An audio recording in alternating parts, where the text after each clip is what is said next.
Emotions are a natural part of being human, but sometimes they can be overwhelming. In this video, we will explore some tips for mastering your emotions and regaining control. 1. Identify your emotions. The first step to controlling your emotions is to identify them. Take some time to reflect on what you're feeling and why you're feeling that way. 2.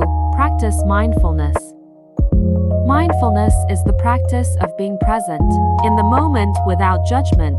It can help you become more aware of your emotions and learn to control them. 3. Take a break. If you find yourself becoming overwhelmed with emotions, take a break. Remove yourself from the situation and take some time to calm down. 4. Use positive self-talk.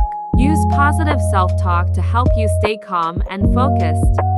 Tell yourself that you can handle the situation and that everything will be okay. 5. Seek support. Talking to a trusted friend or family member can help you work through your emotions and gain perspective. Learning to control your emotions takes time and practice, but it's worth it. By identifying your emotions, practicing mindfulness, taking breaks, using positive self-talk, and seeking support, you can master your emotions and regain control. Hope you found these tips helpful. Remember, you are in control of your emotions, not other way around. Keep practicing and you will see progress.